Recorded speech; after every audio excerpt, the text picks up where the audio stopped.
fiscale, entre autres. Et puis audit du système d'information des professionnels se sont récemment réunis autour d'une session de formation axée sur ce thème, l'idée de renforcer les compétences des acteurs en matière de gouvernance économique. Enfin, vulgarisation du projet de nouvelle constitution, une forte délégation composée des cadres venus de la primature du ministère de l'administration du territoire et du gouvernement Haïtien Matoto. Les avantages et le contenu de ce projet ont été longuement expliqués aux populations venues des communes de Tombolia et de Matoto. Voilà pour le sommaire. Encore une fois, bonsoir à tous. Comme annoncé dans les titres, Conakry abrite depuis ce lundi un important atelier sous-régional du Forum des administrations fiscales ouest-africaines. Pendant 5 jours, les fiscalistes venus de la sous-région vont se pencher sur le renforcement des capacités de contrôle fiscal et d'échange d'informations dans le secteur extractif. Ousmane Bangoura, Kabassouma, Almami Ousmane Kobele-Keita. La fiscalité extractive au cœur des dialogues régionaux. À Conakry, le Forum des administrations fiscales ouest-africaines, FAFOA, réunit une semaine 16 pays d'Afrique de l'Ouest. L'atelier officiellement lancé en présence du Premier ministre, chef du gouvernement, met en lumière la volonté des États de mieux encadrer les revenus issus de leurs ressources naturelles. Cet atelier intervient dans un contexte où nos pays, malgré le potentiel extractif, peinent à mobiliser efficacement les recettes minières. Le secteur extractif, par sa complexité, exige des compétences renforcées en matière de contrôle fiscal et d'échange d'informations. C'est pourquoi ce cadre de dialogue et de partage d'expériences est si précieux pour nous. Depuis l'avènement du général Mamadi Doumbouya au pouvoir, beaucoup de choses ont changé ici en matière d'approche et en matière de fiscalité dans le secteur minier. Notamment le fait que les contrats sont signés de façon transparente et pas n'importe où, mais ici en République de Guinée. De même, nous avons commencé à appliquer dans tous nos nouveaux contrats le pilier 2 de l'OCDE qui fait qu'au moins 15% des revenus seront imposés ici en République de Guinée et non plus dans des conventions où on ne se retrouve plus. Au-delà des aspects techniques, cette rencontre permet de poser des bases d'une coopération fiscale renforcée entre les États grâce à l'appui des partenaires comme la Banque mondiale. L'exploitation minière est un pilier fondamental de l'économie de l'Afrique de l'Ouest, générant des revenus essentiels pour nos gouvernements respectifs. 5 de nos pays tirent entre 700 millions et 1 milliard de dollars du secteur minier, 3 entre 300 et 600 millions de dollars, 3 et les autres pour moins de 200 millions. Nous pensons que le FAFOA pourra contribuer en renforçant les capacités des administrations fiscales et douanières en Afrique de l'Ouest, contribuer, comme je le disais, à optimiser la collecte des recettes fiscales et douanières au profit des gouvernements. À terme, les administrations fiscales ouest-africaines espèrent harmoniser leurs pratiques, améliorer l'échange d'informations et optimiser les recettes fiscales dans un secteur extractif en pleine mutation. La Guinée, pays hôte, entend capitaliser sur cette dynamique pour renforcer son propre dispositif fiscal. L'objectif pour l'année 2026, c'est de traquer toutes les recettes potentielles dans le secteur qui ne sont pas encore valorisées ou qui ne sont pas collectées. C'est la transformation que nous voulons engager, d'où l'intérêt de l'atelier que nous organisons ici. La Guinée est connue comme étant un pays minier, bien que nous cherchons beaucoup plus à ce que cela soit diversifié. Nous sommes beaucoup plus un pays agricole qu'un pays minier. Mais pour le moment, il faut qu'on exploite tout le potentiel que nous pouvons tirer du secteur minier pour le développement du secteur agricole. C'est ça l'objectif stratégique. Un signal fort de la Guinée qui entend jouer sa partition dans la lutte contre l'évasion fiscale dans le secteur extractif. Pour les participants, ces 5 jours d'échange sont l'occasion de bâtir ensemble des réponses durables à la hauteur des enjeux économiques de la sous-région. Et puis toujours dans l'agenda du locataire du palais de la Colombe de Boulbiné, Amadou Riba, également entamé une série de visites dans plusieurs départements ministériels. La première étape, les 6 ministères récemment réorganisés à la suite du dernier remaniement. Cela s'inscrit dans la dynamique de suivi et de coordination de l'action gouvernementale. Ousmane Bangoura, Kabassouma, Almami Ousmane Kobede Keita. C'est une visite de courtoisie, mais surtout de travail, que le Premier ministre, chef du gouvernement, a effectué ce lundi à Conakry, accompagné du ministre secrétaire général du gouvernement. Amadou Riba s'est successivement rendu dans les ministères en charge de l'énergie, de l'agriculture, du commerce, de la pêche, des infrastructures et du tourisme. Objectif, s'assurer de la prise de fonction effective des ministres récemment nommés, mais aussi leur rappeler les attentes du chef de l'État. À chaque étape, le Premier ministre a insisté sur la rigueur, l'efficacité et l'exemplarité dans la conduite de l'action publique. En d'autres termes, le message que je veux véhiculer est qu'il faut qu'il s'installe de manière confortable le plus rapidement possible et que le travail continue. Et qu'on n'a pas on n'a pas du temps à perdre. Les chantiers sont extrêmement important et chaque jour qui passe, nous devons faire des pas en avant. C'est la raison pour laquelle le fait de scinder certains ministères, c'est donner plus de tonus à celui qui va occuper le département, d'avoir la possibilité de manière, humaine, réaliste, de prendre en charge la totalité des missions et des rôles qui lui sont dévolus. D'où la nécessité d'aller vite. Nous avons une obligation de redevabilité.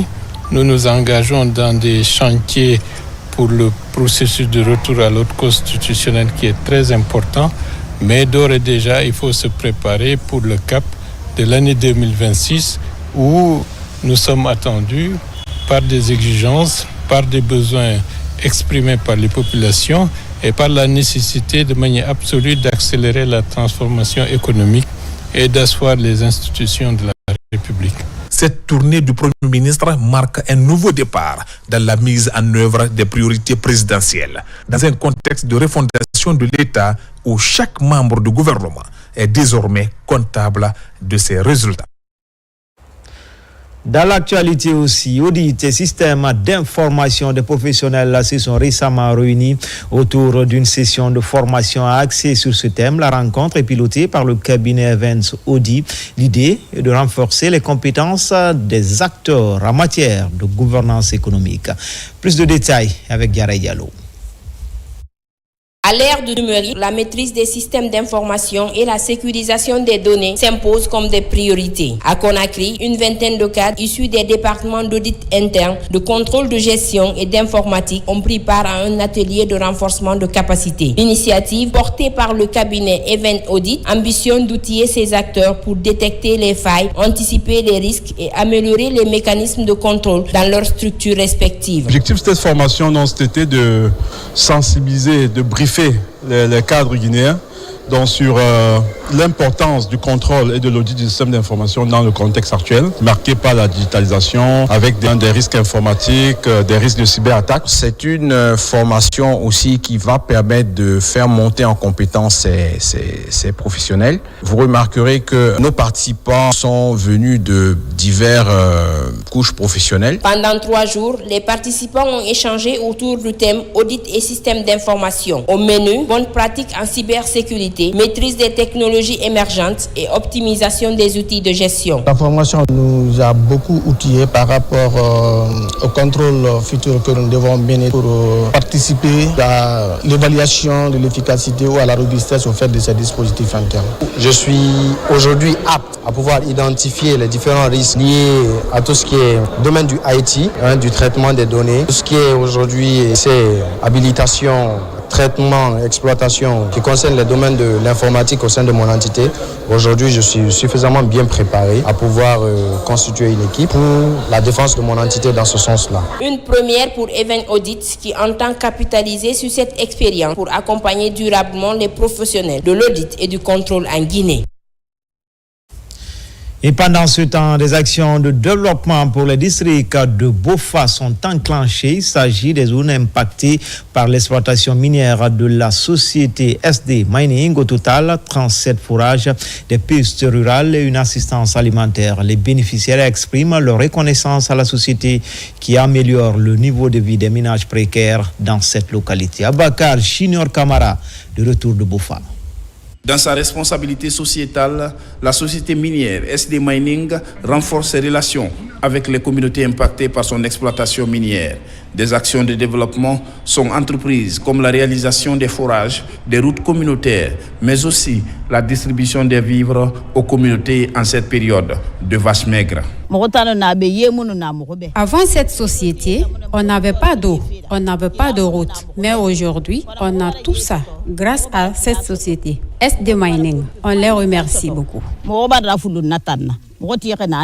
Depuis il y a de cela 2 à 3 ans, la société SD Mining a octroyé des contrats de transport des minerais des districts impactés de Sumbouyadi en passant par Dotere, Khambaya, Ganganta jusqu'à Missira. Avant leur arrêt, ces contrats-là fonctionnaient très très bien. Avec ces contrats-là, nos chefs dans les districts parvenaient à subvenir certains de leurs besoins dans les districts. Pour les impactés, ce geste est un ouf de soulagement et ont formulé des prières et remerciements pour la société SD Mining qui a réalisé plusieurs actions de développement dans leur localité. Depuis l'arrivée de cette société, la société a commencé d'abord par la réalisation des forages dans notre localité et en plus de ça, l'octroi des contrats communautaires qui est en train d'aider la communauté à se développer petit à petit. Donc depuis l'arrêt de la société, vraiment l'impact a joué sur ma communauté. Et en plus de ça, la popularité qui était là aujourd'hui, cette popularité ne fait que baisser.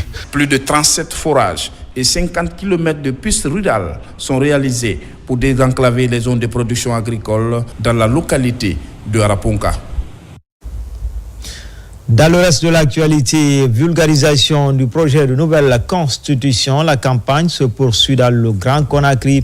Une forte délégation de cadres venus de la primature du ministère de l'administration et du gouvernorat été à Maputo. Les avantages et le contenu de cette future loi fondamentale ont été longuement expliqués aux populations venues des communes de Tombolia et Maputo. Moussa Bangoura.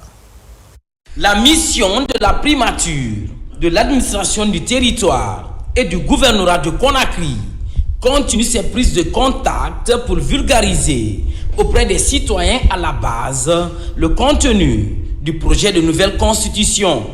Au cours de ce forum de Matoto, les populations de Bessia, Matoto et Tombolia se sont familiarisées avec le contenu et les avantages de ce document. Cette constitution est l'émanation du peuple. Pour le peuple et par le peuple. C'est ce que vous avez bien voulu que le CNT note et rédige en votre nom qui se trouve dans ce document projet. Prendre connaissance du contenu de ce projet, vous reconnaître dans ce projet avant de passer au vote. Expliquer aux populations les tenants et les aboutissants de la nouvelle constitution qui va devenir à partir du 21 septembre 2025 notre nouveau bréviaire, le document qui va gouverner notre République dans tous ses aspects. Avec ces échanges, autorités locales et responsables à tous les niveaux sont exhortés à multiplier les séances de vulgarisation dans les quartiers et lieux publics pour une large compréhension de tous. Il est important et très scrupuleux de faire comprendre aux uns aux autres que Le projet de la nouvelle constitution qui est là, qui a été taillé à la taille ou à l'image du peuple guinéen, contrairement aux constitutions que notre nation a connues pendant les républiques qui se sont succédées. Aujourd'hui, les autorités de la transition, sous le leadership de son Excellence, Monsieur le Président, Général Mamadi Doumbouya, ils veulent vraiment que la population, les citoyens, soient responsables de leur destin. C'est pourquoi il est important de bien faire comprendre le contenu de cette nouvelle constitution à chaque citoyen afin de mieux agir. Avant le 21 septembre, date retenue pour le référendum, plusieurs engagements ont été pris afin que les communautés puissent comprendre pour mieux interpréter la nouvelle loi fondamentale partout à Conakry et à l'intérieur du pays. Même exercice au Centre national de surveillance et de police des pêches sur initiative du directeur général. Plusieurs cadres viennent s'abreuver du contenu de ce document. C'était lors d'une rencontre de vulgarisation où des exemplaires ont été remis aux responsables de cette direction. Al-Gassi Mouba pour en savoir davantage. S'approprier du contenu du projet de la nouvelle constitution, une préoccupation de tout un chacun. Au Centre national de surveillance et de police des pêches, les cadres se retrouvent autour de la table.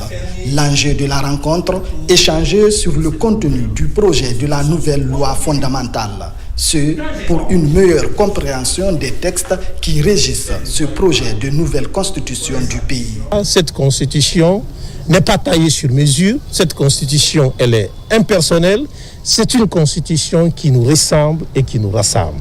Ce projet de nouvelle constitution, dans son article 6, dans son article 21 et dans son article 22, fait un cas spécifique à la santé, à la sécurité et à l'éducation. Voilà pourquoi nous, en tant que citoyens, en tant que parents d'élèves, en tant qu'hommes soucieux pour sa santé, nous nous sommes dit qu'il est aussi de notre devoir de vulgariser ce projet de nouvelle constitution. Le processus d'élaboration et d'adoption d'une nouvelle constitution est une étape cruciale dans la vie sociopolitique et économique d'un pays. C'est dans ce contexte qu'il est impératif de prendre connaissance des différents textes. En tant que service qui protège la mer et que cette protection de la mer est citée dans le projet de notre nouvelle constitution, il est de notre devoir de partir vers les autres pour vulgariser le contenu de cette nouvelle constitution pour que tout le monde soit au même niveau d'information. Engagé à mobiliser tout son personnel pour une large vulgarisation afin de faire comprendre les enjeux et les implications du texte fondamental, le directeur général du CNSP procède à la distribution des exemplaires du document du projet de la nouvelle constitution. La campagne de vulgarisation du projet de nouvelle constitution se poursuit donc dans le pays, à Sanoya. La délégation spéciale met les bouchées doubles pour atteindre une cible plus large. Le contenu du projet a été expliqué à plusieurs citoyens venus des différents quartiers de la municipalité. Alphaïsia Gaba, Maïmouna Bella Diallo. Dans la commune de Sanoya, le projet de nouvelle constitution est en train d'être vulgarisé entre citoyens. Le contenu et les grands enjeux de la loi fondamentale sont expliqués par l'équipe de la délégation spéciale de Sanoya. Ça rassure, mais l'étape primordiale pour nous d'abord, c'est amener le peuple de Guinée à comprendre le contenu de la nouvelle constitution. C'est pourquoi on a mis en place le comité communal qui coordonne l'ensemble des quartiers et dans chaque quartier, un comité local par quartier composé de 11 membres en vue d'amener les citoyens de la commune de Sanoya à mieux comprendre le contenu de la nouvelle constitution.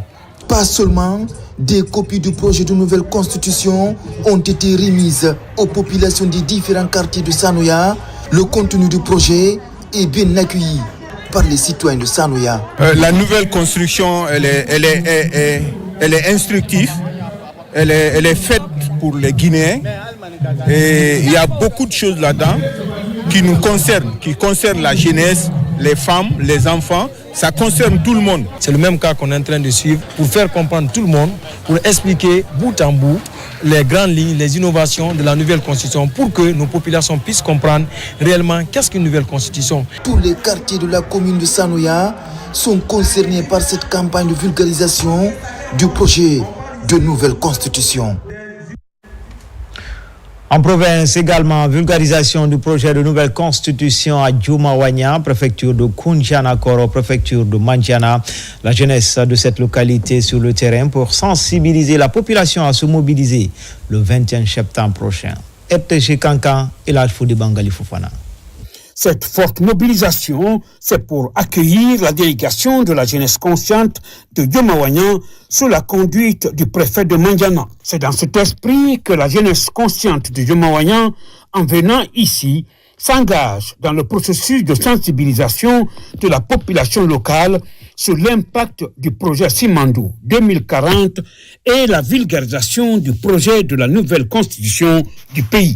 Nous tenons à réitérer ici notre ferme engagement à accompagner le processus crucial d'adoption de la nouvelle constitution le 21 septembre 2025. La nouvelle constitution guinéenne représente un socle solide pour la démocratie, la décentralisation, la justice sociale et la promotion des droits de l'homme. Cette initiative de la jeunesse consciente de Djoumawanya est saluée par le préfet de Mandiana. Il y a de cela une semaine que la mission de vulgarisation est sur le terrain, partout. C'est pour vous expliquer, ou bien pour vous expliquer ce que vous avez fait à la base. C'est pour dire que toutes vos préoccupations, tout ce que vous voulez, c'est pris en compte dans cette nouvelle constitution. Par la même occasion, cette délégation a été reçue ici à Balandegouba, une autre sous-préfecture située à 125 km du chef-lieu de la préfecture, où elle a visité ce site historique et touristique du village de Niani. Enfin, à Conakry, les citoyens s'activent sur le terrain pour expliquer le projet de nouvelle constitution. Une marche en direction du boulevard Téli Diallo est organisée dans ce sens. Elle s'est soldée par un concert géant qui a regroupé plusieurs artistes qui ont égayé les mélomanes et le grand public, tout comme nos deux reporters Abakar Djabi, Morlaï Souma. La vulgarisation du projet de nouvelle constitution prend une ascension fulgurante en Guinée. Les actions citoyennes se multiplient sur le terrain pour expliquer le contenu du document aux populations. À Conakry, cette grande marche est organisée dans cette dynamique. Elle mobilise toutes les couches sociales du pays à l'effet d'amener les citoyens à s'approprier les 199 articles contenus dans le projet de nouvelle constitution. On a remarqué, on a vu aussi que les femmes sont mises en valeur vis-à-vis de cette nouvelle constitution. Il y a aussi une prise en charge sanitaire. L'école aussi, de l'école primaire au lycée, tout sera pris en charge. Donc du coup, nous les femmes, nous sommes valorisées. Nous envisageons de passer dans les ménages, de parler aux femmes en soussou, en langue nationale, pour les expliquer ce qui est écrit dans la Constitution. Ici, au Palais du Peuple, sous une pluie battante, le ton de cette initiative portée par la génération générale Lansana Conté est donné. La marche a abouti au boulevard Téli Diallo. Sur place, un concert géant est organisé pour faciliter la compréhension des innovations majeures de cette loi fondamentale. On ne peut que dire que ça y va positivement pour nous, peuple de Guinée, parce que nous voyons tous notre intérêt, nos droits respectés, nos enfants droits à l'éducation, à la santé. C'est déjà un atout. Et dans cette constitution, chacun se retrouve là-dedans. Par cette rencontre festive, il s'agit aussi pour les initiateurs d'expliquer les enjeux liés au retour constitutionnel en Guinée. Ces participants sont interpellés à cultiver la paix et renforcer le tissu social en faveur d'un développement socio-économique du pays. C'était tout pour ce 13h. L'actualité se poursuit également sur le www.rtgguinée.info. À tout à l'heure pour d'autres informations. Inch'Allah.